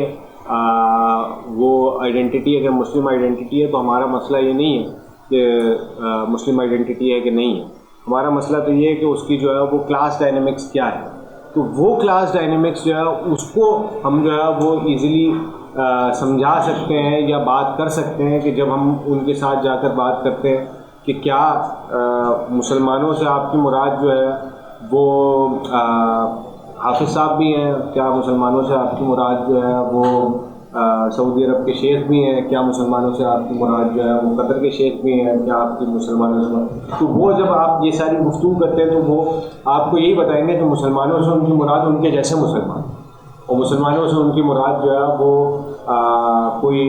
ऐसा नहीं है कि जो है वो देवबंद फ़िक़े का नफाज या जो है वो बरेलवी फ़िक़े का नफाज या जाफरिया फ़िक़े का नफाज, बल्कि उनका मकसद ये है कि वो लोग जो कि जो है वो असरअंदाज हो रहे हैं। तो लेकिन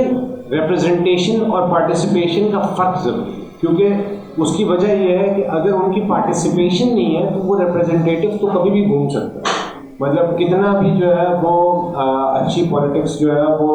अयाज साहब, खुर्रम साहब या अम्मार साहब करने की कोशिश क्यों ना करें,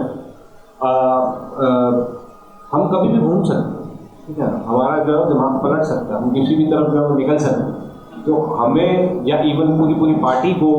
जो है वो डिटरमिन करने के लिए जब तक कि वो लोग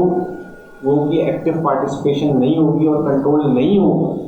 ये चीज़ जो है वो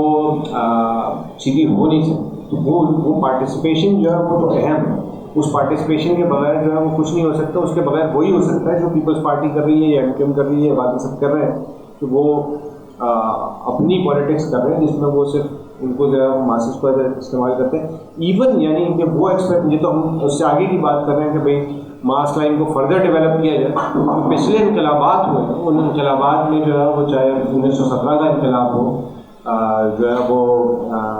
चीन का इनकलाब हो, क्यूबा का इनकलाब हो, इन सारे इनकलाबात में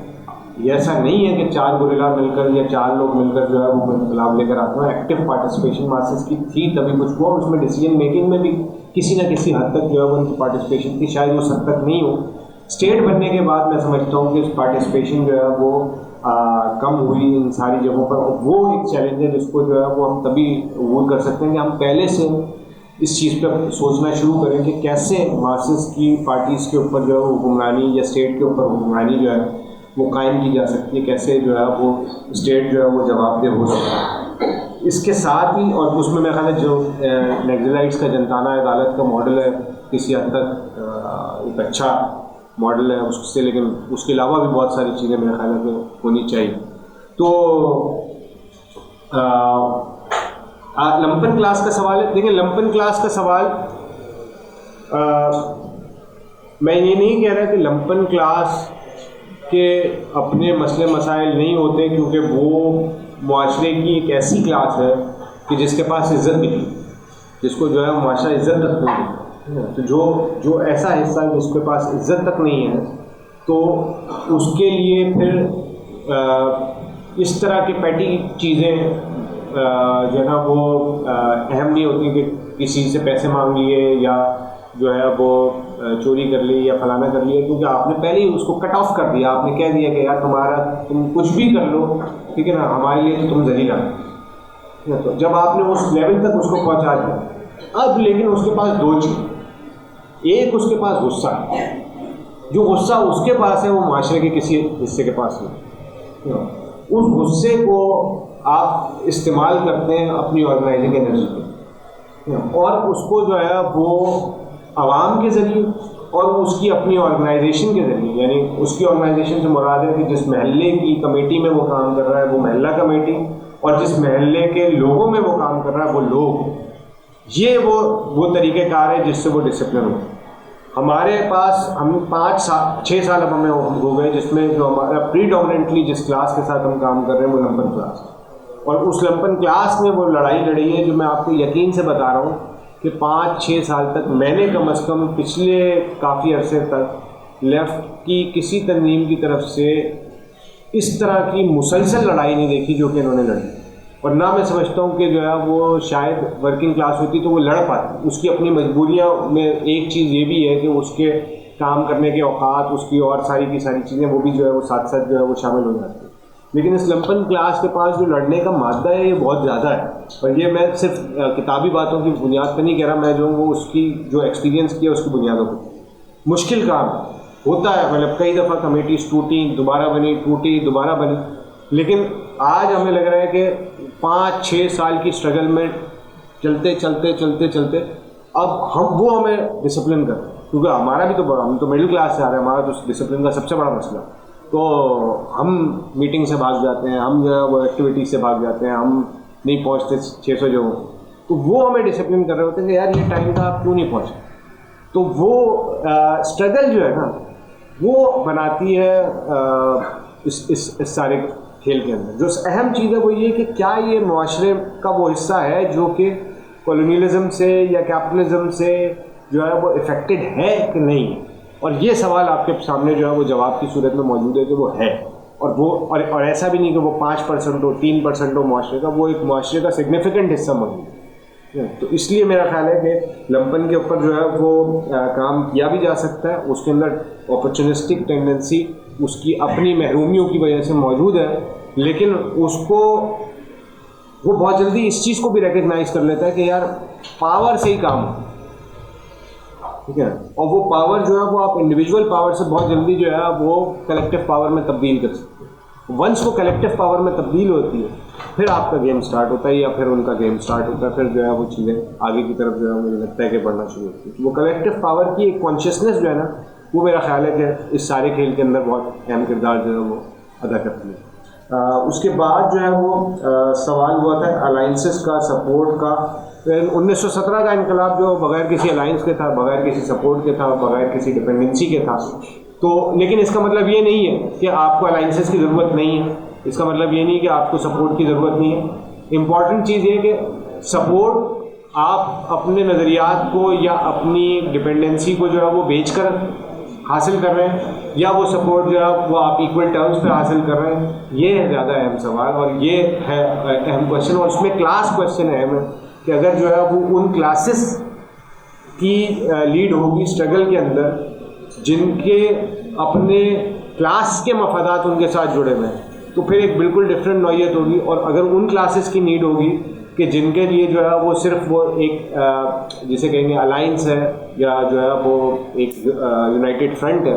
उसकी सिचुएशन जो है वो बिल्कुल डिफरेंट होगी। और फिर उसके अंदर भी जो माओ का अगर आप याद करें तो यूनाइटेड फ्रंट का एक बड़ा अहम वो है प्रिंसिपल कि आप उनसे यूनिटी भी करते हैं, आप उनसे स्ट्रगल भी करते हैं, ठीक है ना, कि आप जो है वो जहाँ पर लड़ाई किसी और से हो रही है वो यूनाइटेड फ्रंट बनाया, वहाँ पर आप जो है वो यूनाइटेड होकर लड़ भी रहे हैं, और जहाँ पर आपके और उसके मफादात जो है वो एक दूसरे के अगेंस्ट जा रहे हैं। यानी फ़र्ज़ कर लें कि आपने पाकिस्तान के नेशनल कैपिटलिस्ट के साथ अलाइंस किया कि भाई फलाना फॉरेन पावर है, उसने जो है वो कब्ज़ा किया हुआ और हम उसके ख़िलाफ़ लड़ रहे हैं, तो वहाँ पर आप मिलकर भी लड़ेंगे, लेकिन फैक्ट्री के अंदर उसी की फैक्ट्री के अंदर ट्रेड यूनियन की लड़ाई भी लड़ रहे होंगे आप उसके खिलाफ। तो वो अलाइंस जो है वो प्रिंसिपल्ड अलाइंस होगा, वो अनप्रिंसिपल्ड अलाइंस नहीं कि जो है वो बस सही हम आपके हो गए या आप जो कहेंगे वो वही हम करेंगे। तो ये तो मैं सिंपल करके बता दिया, लेकिन इसी तरह की कॉम्प्लेक्सिटीज़ होती हैं और उसको जो है वो हल किया जा सकता है। ये कोई ऐसी चीज़ नहीं है कि जो कि हल ना की जा सकती है। वैनगार्डिज्म का या वैनगार्डिज्म तो मैं नहीं, वैनगार्डिज्म के खिलाफ कमांडिज्म के बेसिकली मैं खिलाफ हूँ कि भाई कमांड करना मासेस को जो है वो बात मेरे ख्याल मैंने पहले भी की कि कल्चर आपको डेवलप करना पड़ता है। उस कल्चर के अंदर खुद ऑर्गेनाइजेशन के अंदर ये डिबेट मुस्तकिल पहले दिन से रखनी पड़ती है कि मुख्तलिफ लाइन्स कहाँ से आ रही हैं, कौन सी लाइन जो है वो मासेस की लाइन है, कौन सी लाइन जो है वो कैपिटलिस्ट की लाइन है, कौन सी लाइन जो है वो मिडिल क्लास से आ रही है। वो लाइन्स के ऊपर जो है वो बार बार बात अगर होती रहेगी एक ऑर्गेनाइजेशन के अंदर और उसके साथ जुड़ी हुई मासेस के अंदर, तो फिर वो जो कॉन्शियसनेस है, जो रेवोल्यूशनरी कॉन्शियसनेस का एक ये भी तो मकसद है ना कि लोग ये समझ सकें कि उनकी लाइन कौन सी है और उनके खिलाफ जाने वाली लाइन कौन सी है। और जब वो ये समझ रहे हैं कि उनके खिलाफ जाने वाली लाइन कौन सी है, तो वो उसके खिलाफ जो है वो खड़े भी होंगे, लड़ेंगे भी, उसको जो है वो चैलेंज भी करेंगे। और जो है वो ये चीज़ जो है वो किसी न किसी सूरत में मैं समझता हूँ कि कल्चरल रेवोल्यूशन में हमें ये पता चल गया कि हो तो सकता है। अब ये सही तरीके से कैसे हो सकता है वो एक चीज़ है जो कि जो है मज़ीद एक्सपेरिमेंट से जो है वो मेरा ख्याल है कि सीखी जा सकती है कि उसके ऊपर जो है वो काम किया जाए। तो